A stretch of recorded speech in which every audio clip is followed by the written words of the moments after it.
नमस्कार, मैं हूं अंकुर और आप देख रहे हैं सत्य हिंदी.com। एक नजर अब तक की सुर्खियों पर। पटना में 23 जून की विपक्षी बैठक से पहले हो रहे घटनाक्रम काफी महत्वपूर्ण है। आम आदमी पार्टी प्रमुख केजरीवाल ने कांग्रेस से केंद्र की दिल्ली अधिसूचना पर अपना स्टैंड साफ करने को कहा है। 23 जून को होने वाली विपक्षी बैठक से पहले दिल्ली के मुख्यमंत्री अरविंद केजरीवाल ने आज मंगलवार को कहा कि उम्मीद है कि बैठक में सभी दल कांग्रेस पार्टी से अपना रुख स्पष्ट करने को कहेंगे। उन्होंने कहा कि उन्हें लगता है कि उस बैठक का पहला एजेंडा दिल्ली में लोकतंत्र को खत्म करने वाला केंद्र का अध्यादेश होगा।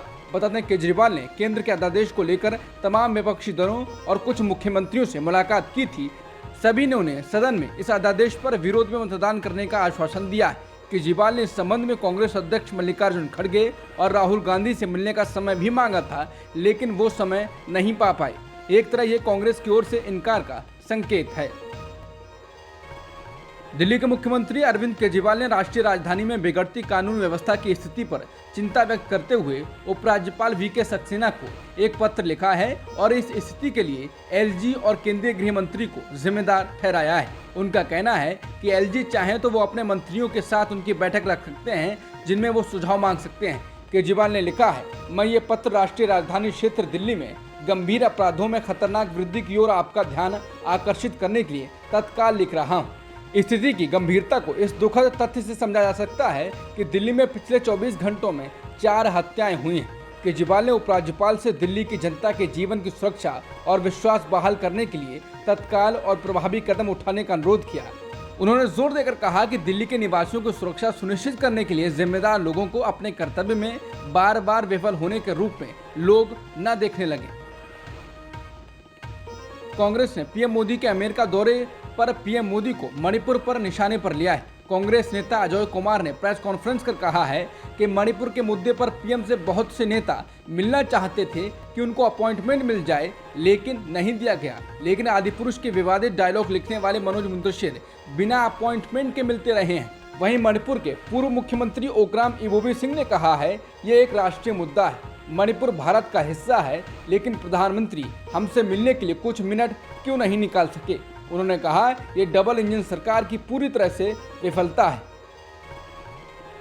उत्तर प्रदेश के मुख्यमंत्री योगी आदित्यनाथ ने मंगलवार को अंबेडकर नगर में एक रैली में कहा कि पाकिस्तान अधिकृत कश्मीर के अंदर मांग होती है कि हम भारत में शामिल होना चाहते हैं। उन्होंने कहा कि 5 अगस्त 2019 को कश्मीर में धारा 370 इतिहास के कूड़े में फेंक कर समाप्त कर दी गई और कश्मीर भारत के कानून से चल रहा है, शांति और विकास की एक नई धारा के साथ आगे बढ़ रहा है। उन्होंने कहा कि कश्मीर के अंदर अब उपद्रव नहीं है, अब पाक अधिकृत कश्मीर के अंदर मांग होती है कि हमें भी भारत का हिस्सा बनाइए, हम भी भारत के साथ शामिल होना चाहते हैं। दरिद्र पाकिस्तान के साथ कोई खड़ा नहीं होना चाहता।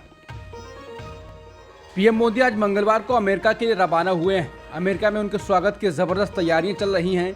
अमेरिका यात्रा के दौरान जेट इंजन टेक्नोलॉजी ट्रांसफर पर एक अभूतपूर्व सौदे की उम्मीद है। अगले 3 दिनों के लिए पीएम मोदी के कार्यक्रम में अमेरिकी कांग्रेस के संयुक्त सत्र का संबोधन, व्यापारिक नेताओं और भारतीय प्रवासियों के साथ बैठकें और अमेरिकी राष्ट्रपति जो बाइडेन के साथ व्हाइट हाउस में एक राजकीय रात्रि भोज शामिल है। प्रधानमंत्री को भाषण देने का निमंत्रण प्रतिनिधि सभा और सीनेट द्वारा दिया गया था। विदेश मंत्री एस जयशंकर ने कहा है कि किसी भी भारतीय प्रधानमंत्री ने इसे 2 बार संबोधित नहीं किया है। दुनिया भर में भी बहुत कम लोगों ने ऐसा किया है, विंस्टन चर्चिल, नेल्सन मंडेला, इसलिए इसका महत्व बढ़ जाता है। चीन के मीडिया ने पीएम मोदी के अमेरिका यात्रा पर कई तरह की प्रतिक्रिया दी है। द ग्लोबल टाइम्स ने कहा है कि अमेरिका दरअसल भारत का इस्तेमाल चीन के खिलाफ करना चाहता है। अमेरिका चीन की आर्थिक प्रगति से परेशान है, इसलिए वो उसका मुकाबला भारत को आगे बढ़ाकर करना चाहता है। द ग्लोबल टाइम्स में चीन के शीर्ष राजनयिक वांग यी ने 3 देशों के बीच बहुपक्षीय संबंधों के बारे में बात करते हुए कहा कि वॉशिंगटन नई दिल्ली को बीजिंग के खिलाफ एक ऐसे देश के रूप में इस्तेमाल करना चाहता है जिसके सहारे वो चीन को घेर सके। चीन के पूर्व विदेश मंत्री वांग यी ने कहा कि अमेरिका की ये जियोपॉलिटिकल राजनीतिक गुणाभाग विफल होना तय है, क्योंकि ग्लोबल सप्लाई चेन में चीन की स्थिति को भारत या अन्य अर्थव्यवस्थाओं द्वारा हटाया नहीं जा सकता है। यानी भारत या कोई अन्य देश ग्लोबल सप्लाई चेन में चीन की जगह नहीं ले सकता है।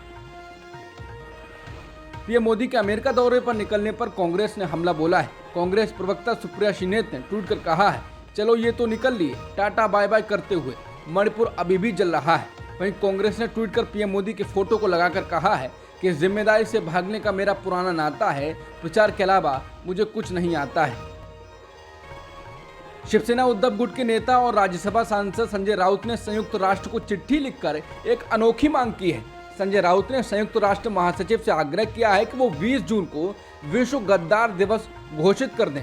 संयुक्त राष्ट्र के महासचिव एंटोनियो गुटेरेस को लिखे पत्र में संजय राउत ने मांग की है कि जिस तरह से संयुक्त राष्ट्र ने 21 जून को विश्व योग दिवस घोषित किया है, उसी तरह से 20 जून को विश्व गद्दार दिवस घोषित किया जाए। बता दें कि पिछले साल 20 जून को ही शिवसेना के 40 विधायकों ने एकनाथ शिंदे के नेतृत्व में उद्धव ठाकरे से बगावत की थी।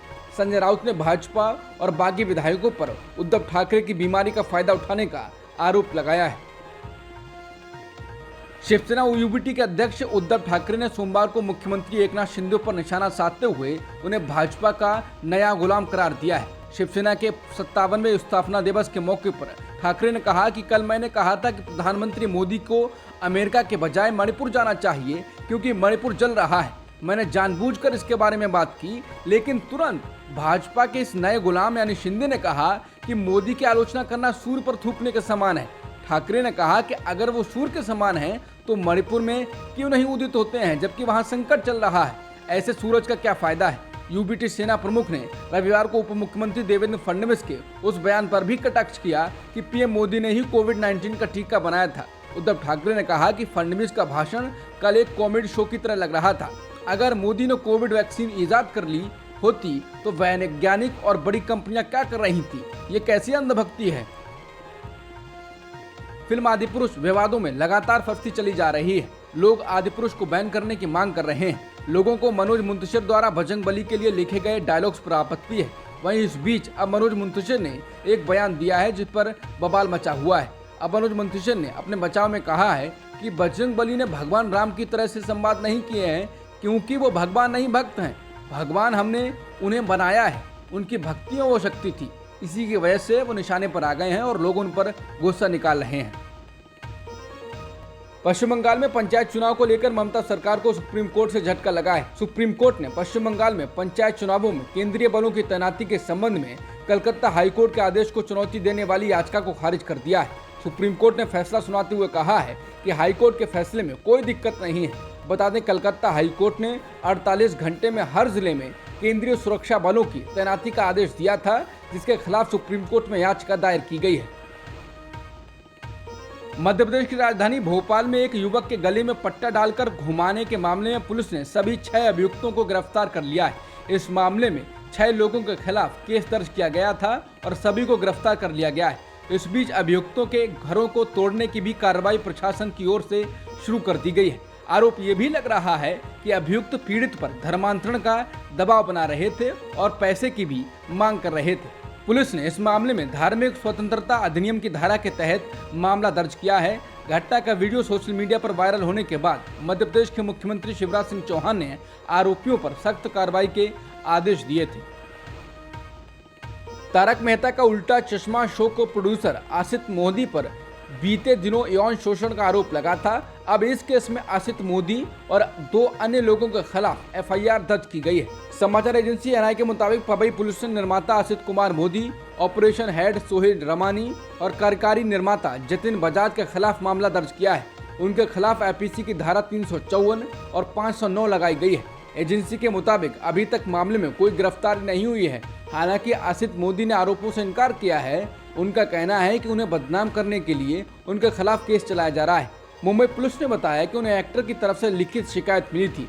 बता दें, जेनिफर मिस्त्री ने आसित पर यौन उत्पीड़न का आरोप लगाया था और अपनी बात को सोशल मीडिया पर बाइट के जरिए शेयर किया था। अब एफआईआर दर्ज होने से आसित पर खतरे के बादल मंडराने लगे हैं। अब तक की खबरों में इतना ही।